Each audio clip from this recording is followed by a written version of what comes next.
കഴിഞ്ഞ 2 ക്ലാസ്സുകളിലായിട്ട് നമ്മുടെ physics 10ാം class physics പാഠപുസ്തകത്തിലെ 1ാമത്തെ അധ്യായം ഇഫക്ട്സ് ഓഫ് ഇലക്ട്രിക് കറന്റ് വൈദ്യുത പ്രവാഹത്തിന്റെ ഫലങ്ങൾ എന്നുള്ള അധ്യായത്തിന്റെ ആദ്യ ഭാഗങ്ങളാണ് പഠിച്ചുകൊണ്ട് വരുന്നത്. കഴിഞ്ഞ ക്ലാസ്സിൽ നമ്മൾ എനർജി ചേഞ്ചുമായി ബന്ധപ്പെട്ടിട്ടുള്ള കുറെ കാര്യങ്ങൾ സംസാരിച്ചു. Law of conservation of energy സംസാരിച്ചു. അതുപോലെ തന്നെ തുടർന്ന്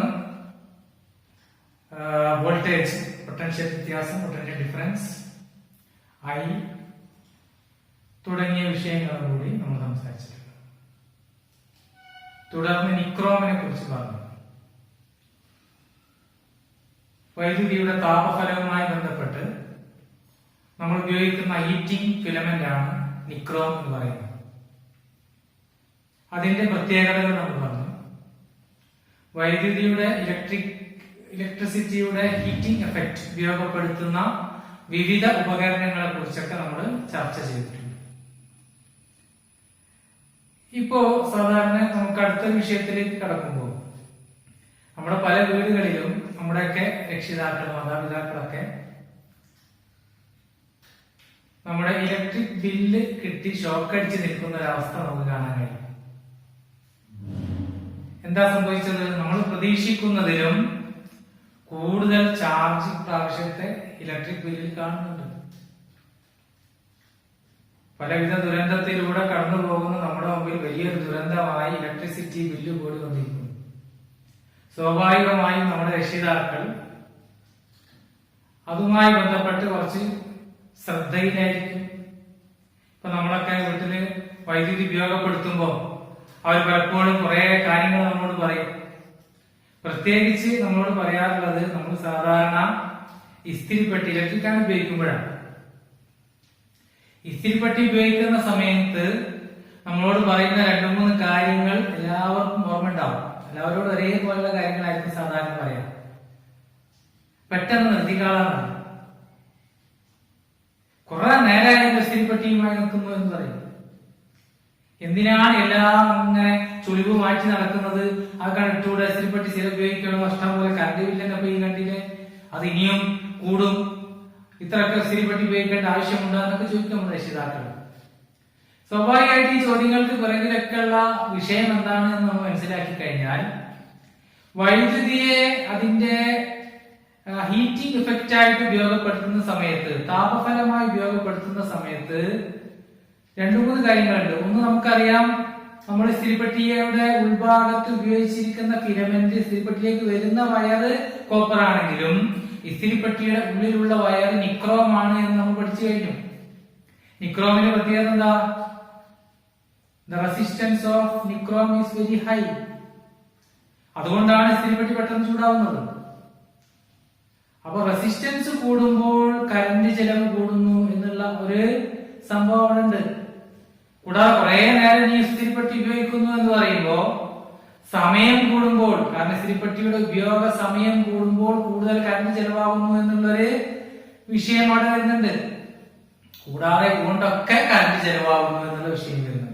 സമയം കൂടുമ്പോൾ വൈദ്യുതി ചെലവ് കൂടുന്നു. ഇസ്തിരിപ്പെട്ടി അഥവാ താപഫലം ഉപയോഗപ്പെടുത്തുമ്പോൾ, ഹീറ്റിംഗ് ഇഫക്റ്റ് ഉപയോഗപ്പെടുത്തുമ്പോൾ വൈദ്യുതി ചെലവ് കൂടുന്നു.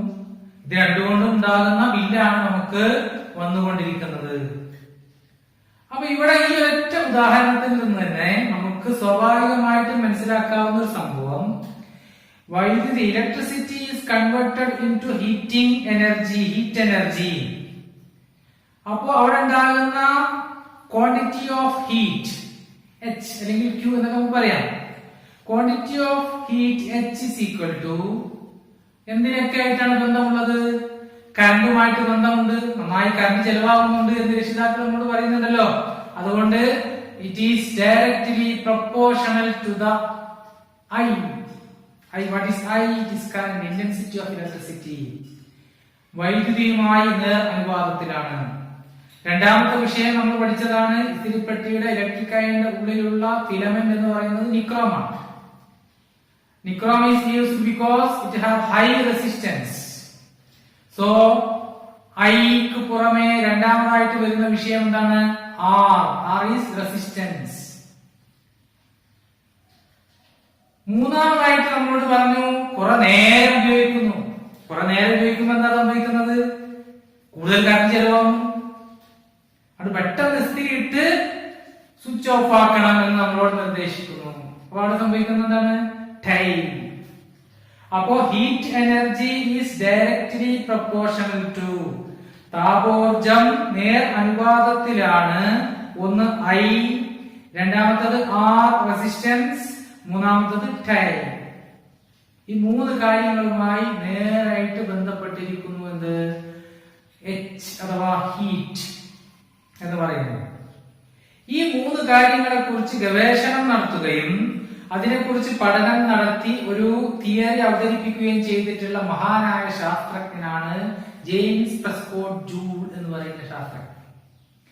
അതുകൊണ്ട് തന്നെ അദ്ദേഹം ആവിഷ്കരിച്ചിട്ടുള്ള ലോ എന്ന് പറയുന്നത് ജൂൾസ് ലോ, ജൂൾ നിയമം.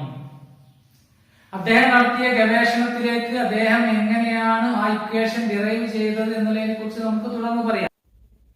ഒരു കൂളോം ചാർജ് 1 വോൾട്ട് പൊട്ടൻഷ്യൽ വ്യത്യാസത്തിലൂടെ, പൊട്ടൻഷ്യൽ ഡിഫറൻസിലൂടെ ചലിപ്പിക്കാൻ 1 ജൂൾ വർക്ക് ആവശ്യമാണ്.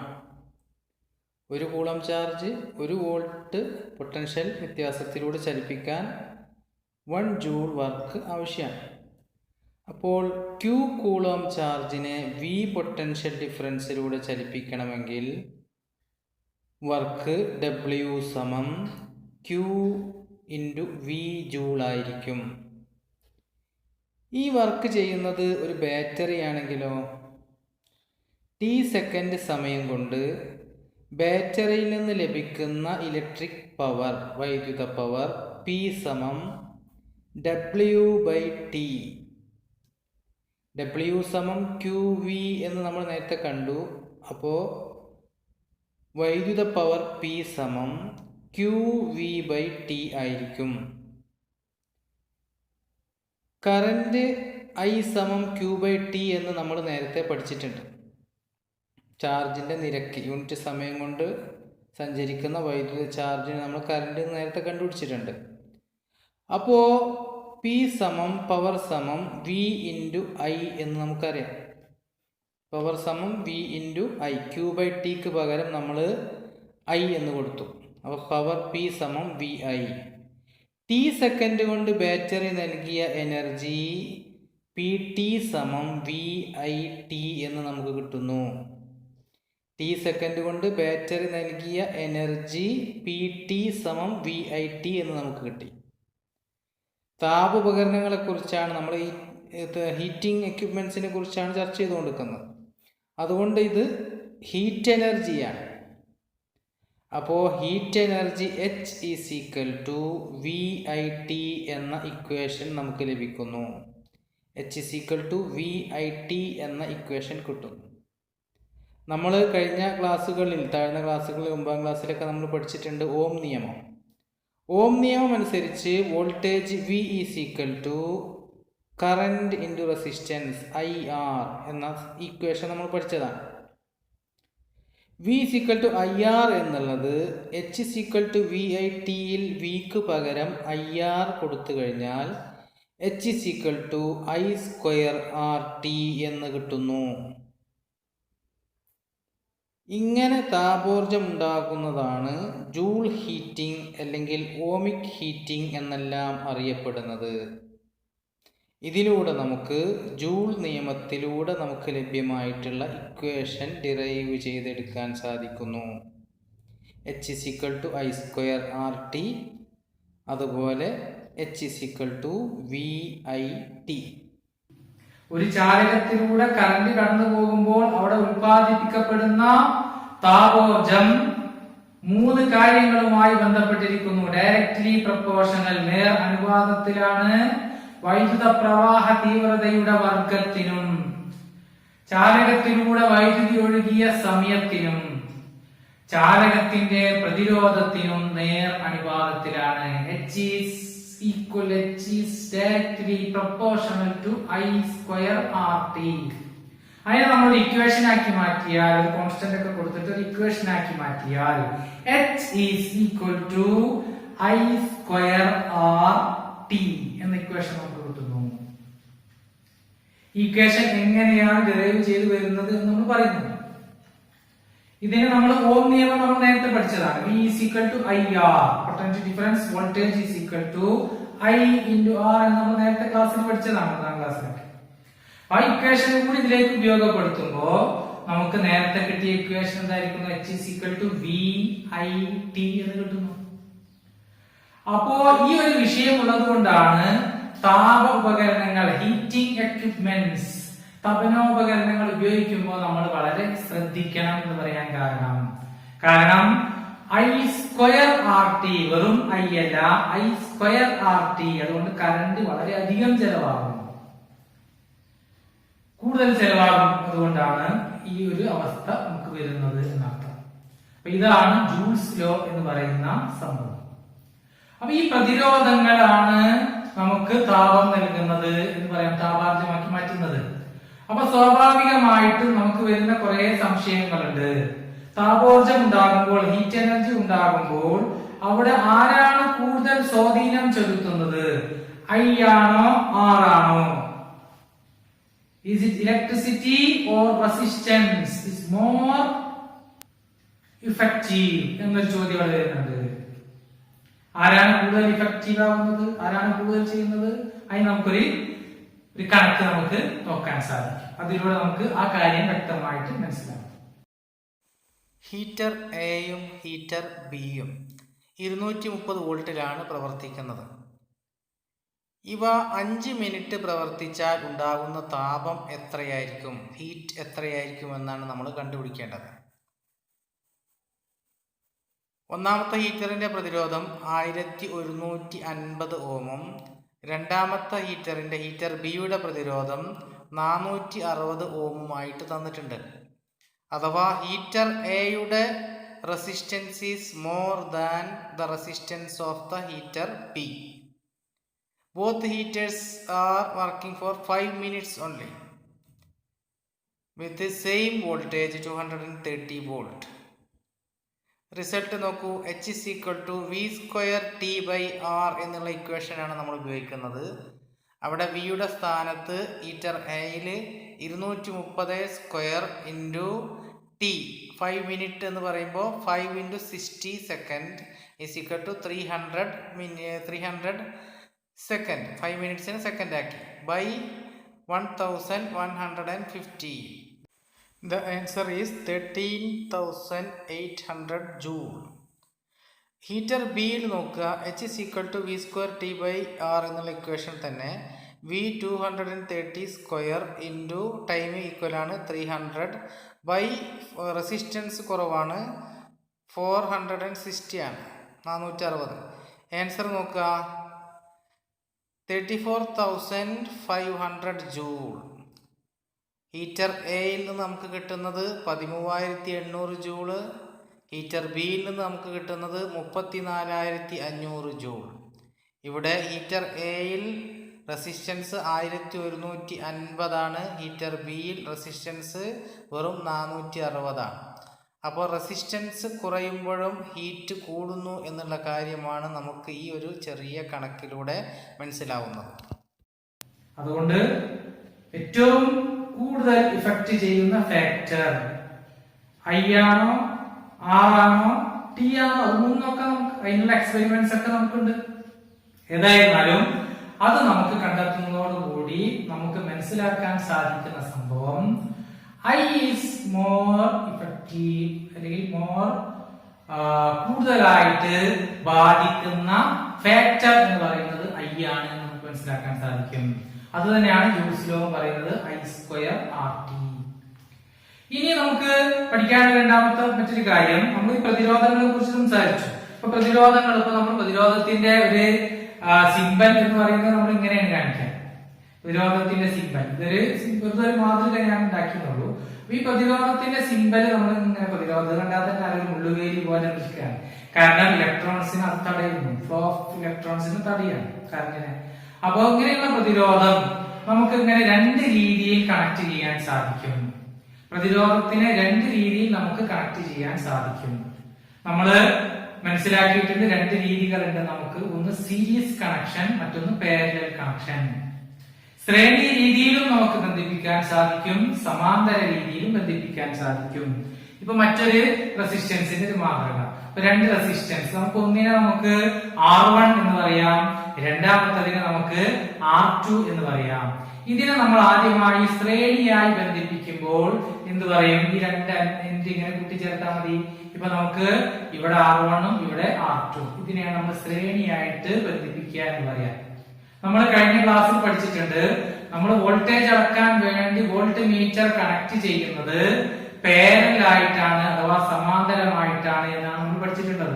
ഒരു ഇലക്ട്രിക് എക്വിപ്മെന്റിന്റെ ഈ ഒരു അറ്റത്ത് നിന്നും ഈ ഒരു അറ്റത്ത് നിന്നും നമ്മൾ കോഡ് എടുത്തിട്ടാണ് നമ്മൾ വോൾട്ട് മീറ്റർ കണക്ട് ചെയ്യുന്നത്. അപ്പൊ നമ്മൾ ഇതിനെ സീരീസ് ആയിട്ട് ഘടിപ്പിക്കുമ്പോൾ വോൾട്ട് മീറ്ററിന്റെ അഥവാ വോൾട്ടേജ് എന്തൊക്കെയായിരിക്കും? ഈ അറ്റത്തും ഈ അറ്റത്തും ഒരു വോൾട്ടേജ് ആയിരിക്കും, ഈ അറ്റത്തും ഈ അറ്റത്തും മറ്റൊരു വോൾട്ടേജ് ആയിരിക്കും. അപ്പൊ ഈ അറ്റത്തും ഈ അറ്റത്തുമുള്ള വോൾട്ടേജിനെ നമുക്ക് V1 എന്ന് പറയാം. ഈ രണ്ടാമത്തെ റെസിസ്റ്റൻസിന്റെ രണ്ട് അഗ്രഭാഗത്തുള്ള വോൾട്ടേജിനെ നമുക്ക് V2 എന്ന് പറയാം. അപ്പൊ V is equal to V1 plus V2.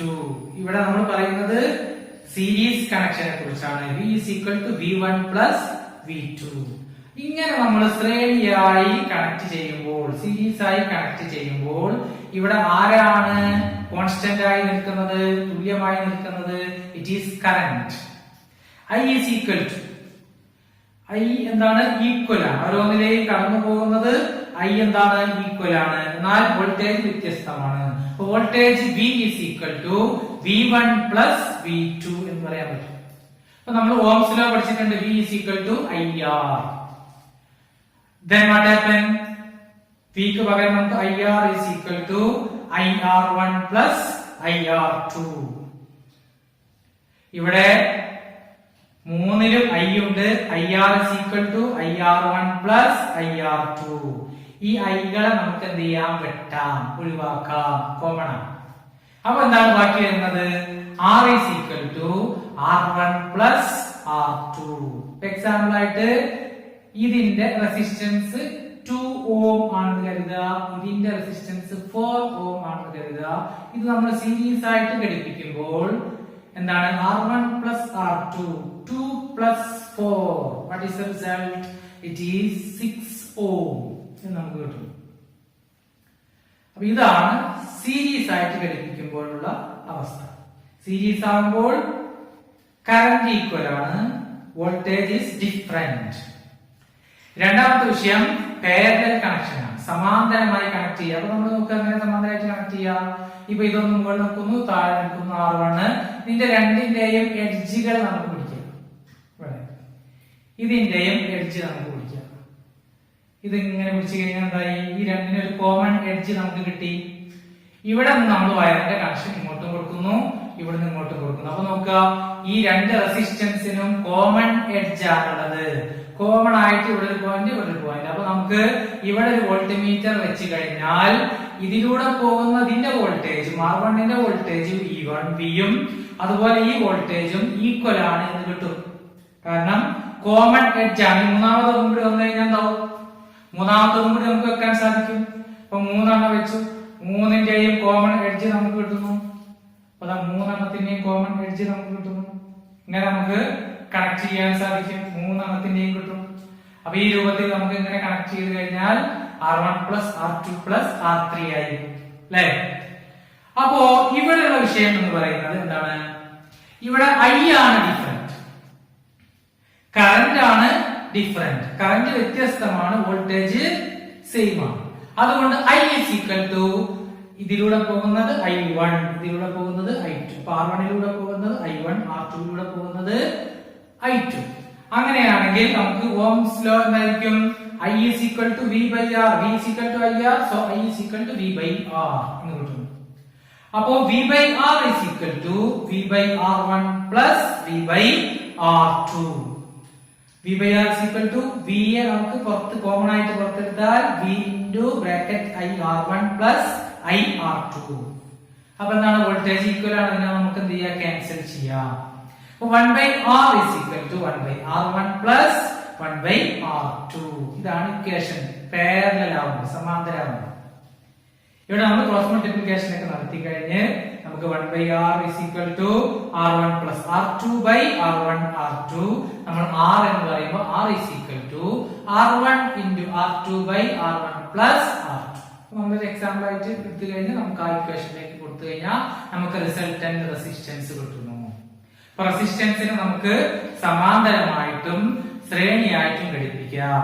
ഇപ്പോ ശ്രദ്ധിക്കേണ്ട പ്രധാനപ്പെട്ട ഒരു കാര്യം, ശ്രേണിയായി അഥവാ സീരീസ് ആയിട്ട് ഘടിപ്പിക്കുമ്പോൾ റെസിസ്റ്റൻസ് ഇൻക്രീസിങ്, റെസിസ്റ്റൻസ് കൂടുന്നു. ഒരു സർക്യൂട്ടിൽ നമുക്ക് റെസിസ്റ്റൻസ് ഇൻക്രീസ് ചെയ്യാൻ this resistance should be connected in series. In a circuit we have to reduce the total resistance. What can we do? It is connect in parallel. Parallel ആയിട്ട് connect ചെയ്താൽ എന്താവും? What happen? The resultant resistance will reduce because 1/R is equal to 1/R1 plus 1/R2. അതുകൊണ്ട് result ആയി കിട്ടുന്ന resistance കുറയ്ക്കണമെങ്കിൽ നമ്മൾ parallel ആയിട്ട് connect ചെയ്യണം.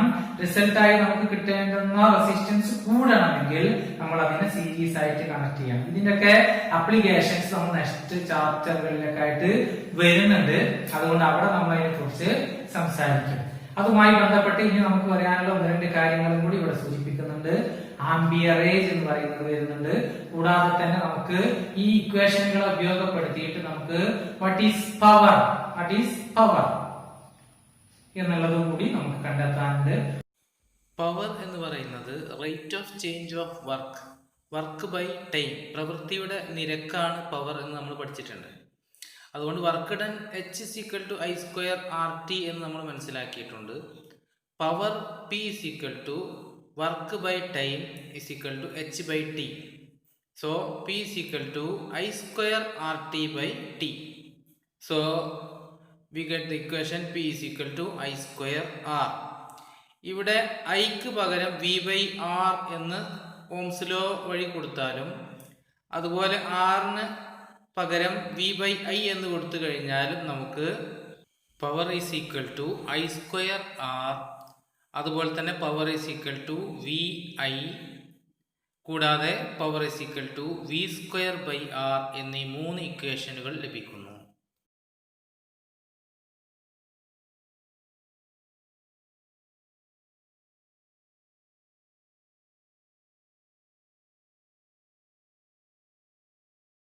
അതുകൂടി നമ്മൾ മനസ്സിലാക്കുന്നതോടുകൂടി ഈ ഒരു ഭാഗം, ഒന്നാമത്തെ ചാപ്റ്ററിലെ ഹീറ്റിംഗ് ഇഫക്റ്റ് എന്ന് പറയുന്ന ഭാഗം നമ്മൾ കംപ്ലീറ്റ് ആക്കാണ്.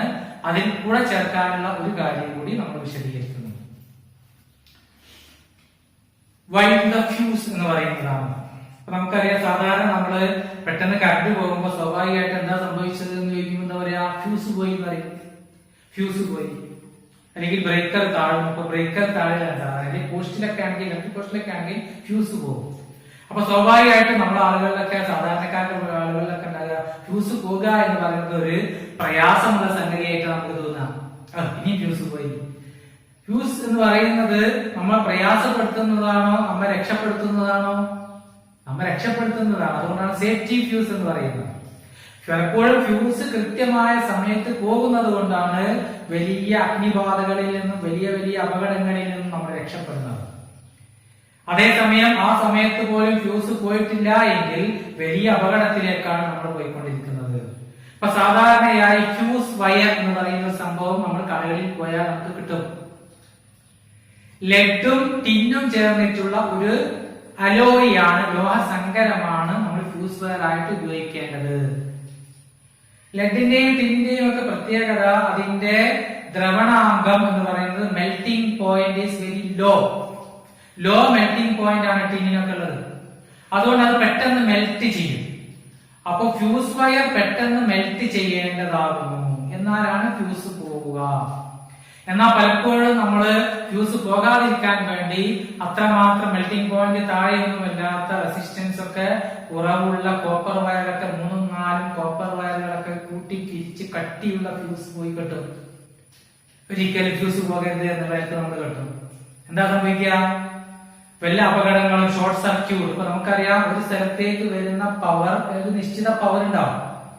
ഒരു വീട്ടിലേക്കായാലും ഒരു സ്ഥാപനത്തിലേക്കായാലും ഒരു വ്യവസായശാലയിലേക്കായാലും അവിടേക്ക് വരുന്ന കറന്റിന്റെ ഒരു നിശ്ചിത പവർ ഉണ്ട്. എന്തിനടിസ്ഥാനത്തിലാണ്? അവിടെയുള്ള വൈദ്യുത ഉപകരണങ്ങളുടെ അടിസ്ഥാനത്തിലാണ്. അപ്പൊ ആ ഉപകരണങ്ങളിലൂടെ ഒക്കെ കയറി ഇറങ്ങി പോകാൻ പറ്റിയ പവറാണ് വരുന്നത്. എന്നാൽ എന്തെങ്കിലും നമ്മുടെ വയറിങ്ങിലോ മറ്റുള്ള പ്രയാസങ്ങളിലോ ഒക്കെ വന്നിട്ട് എന്തെങ്കിലും ബുദ്ധിമുട്ടുകൾ വന്ന് ഇൻസുലേഷൻ തകരാറൊക്കെ മൂലം ഈ ഉപകരണങ്ങളിലേക്കൊക്കെ കറങ്ങി തിരിഞ്ഞു പോകേണ്ട കറണ്ട് അവിടെ ഒന്നും പോകാതെ ഷോർട്ട് സർക്യൂട്ടായി തിരിച്ച് ഇങ്ങോട്ട് തന്നെ പോകുമ്പോൾ എന്ത് സംഭവിക്കും? ആ പവർ അവിടെ ചാർജ് അക്യുമുലേറ്റ് ചെയ്യും, അവിടെ അങ്ങനെ ശേഖരിക്കപ്പെടും. സ്വാഭാവികമായിട്ടും ഒരു പോയിന്റിൽ ചാർജ് ശേഖരിക്കപ്പെടുമ്പോൾ അവിടുത്തെ ടെമ്പറേച്ചർ കൂടുകയും അത് തീപിടുത്തത്തിലേക്ക് പോവുകയും ചെയ്യും. ആ സമയത്താണ് സ്വാഭാവികമായും ഫ്യൂസ് വയർ ഉരുകി ഫ്യൂസ് പോവേണ്ടത്.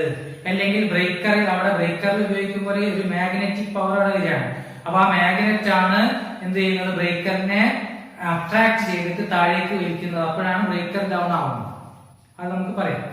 അപ്പോ ഏതെങ്കിലും നിരക്ക് അവിടെ വൈദ്യുതി ബ്രേക്ക് ആയാൽ എന്ത് സംഭവിക്കും? അവിടുത്തെ അപകടം, ആ ചാർജ് ഡിസ്ചാർജ് ആയിക്കും. എന്നാൽ നമ്മളവിടെ ഫ്യൂസ് വയർ കെട്ടിയിട്ടുള്ളത് ഇത്രയും കനപ്പെട്ട വയർ കൂട്ടി കെട്ടിയിട്ടാണെങ്കിലോ ഈ ചാർജ് അവിടെ അക്യുമുലേറ്റ് ചെയ്യും, ഫ്യൂസ് പോകൂല, അവിടുത്തെ ടെമ്പറേച്ചർ കൂടും, അവിടെ തീപിടുത്തം ഉണ്ടാവും. വീട് മുഴുവൻ അല്ലെങ്കിൽ സ്ഥാപനം മുഴുവൻ കത്തി നശിച്ചാലും നമുക്ക് ആശ്വസിക്കാം. എന്താണ്? ഫ്യൂസ് പോയിട്ടില്ല എന്ന് പറയും. അവിടെ എല്ലാ ആശ്വാസം ഉണ്ടാവോ? എല്ലാ അപകടങ്ങളും ഉണ്ടാവും, ഫ്യൂസ് പോയിട്ടില്ല. അതുകൊണ്ട് ഫ്യൂസ് പോവാനുള്ളതാണ്, ബ്രേക്കർ താഴാനുള്ളതാണ്. It is for our safety എന്നാണ് നമ്മൾ മനസ്സിലാക്കുക. അവര് പ്രയാസമല്ല, നമ്മളെ രക്ഷപ്പെടുത്താനുള്ളതാണ്. പല തരത്തിലുള്ള ഫ്യൂസുകളുണ്ട്. Capacitor, capsule ടൈപ്പുള്ള ഫ്യൂസുകളുണ്ട്. നമ്മൾ സാധാരണ വലിയ പോസ്റ്റുകളിൽ കാണുന്ന ഫ്യൂസ് ഉണ്ട്. അതുപോലെ തന്നെ MCB എന്ന് പറയുന്ന മിനിയേച്ചർ സർക്യൂട്ട് ബ്രേക്കറുകളുണ്ട്. കൂടുതലായിട്ട് നമ്മൾ പഠിക്കുന്നുണ്ട് ELCB എന്നൊക്കെ പറഞ്ഞിട്ടുള്ള കൂടുതൽ കാര്യങ്ങൾ നമ്മൾ പിന്നീട് പഠിക്കും. അപ്പൊ ഇതൊക്കെയാണ് നമ്മൾ സാധാരണ ഉപയോഗിക്കുന്ന വൈദ്യുതിയുടെ താപഫലത്തിലെ മറ്റൊരു കാര്യം. ഇത്രയുമാണ് താപഫലവുമായി ബന്ധപ്പെട്ടുള്ളത്. അടുത്തതായിട്ട് നമുക്ക് പഠിക്കാനുള്ളത് വൈദ്യുതിയുടെ പ്രകാശഫലം, lighting effect of electric current. നമ്മൾ അടുത്ത ഭാഗത്തിൽ പഠിക്കും. ഓക്കെ, നമ്മൾ മനസ്സിലാക്കേണ്ടത് നമ്മുടെ വീടുകളിൽ നമ്മൾ ഉപയോഗിച്ചുകൊണ്ടിരിക്കുന്ന വൈദ്യുതിയുടെ താപഫലവുമായി ബന്ധപ്പെട്ടിട്ട് ഏതൊക്കെ ഉപകരണങ്ങൾ നമ്മൾ ഉപയോഗിക്കുന്നുണ്ട് എന്നതിനെ കുറിച്ചുള്ള ഒരു ലിസ്റ്റ് തയ്യാറാക്കുക, ഒരു നോട്ട് തയ്യാറാക്കുക. ഇതാണ് നിങ്ങൾക്കുള്ള ഒരു വർക്ക്. നമ്മുടെ വീടുകളിൽ ഏതൊക്കെ ഉപകരണങ്ങളാണ് വൈദ്യുതിയുടെ ഹീറ്റിംഗ് എഫക്റ്റിന് ഉപയോഗപ്പെടുത്തുന്നത്? ഞാൻ കുറെ സംഭവങ്ങൾ പറഞ്ഞു, ബാക്കി നിങ്ങൾ കൂടി അന്വേഷിക്കുക. എന്നിട്ട് ആ ഒരു ലിസ്റ്റ് കംപ്ലീറ്റ് ആക്കി നോക്കുക.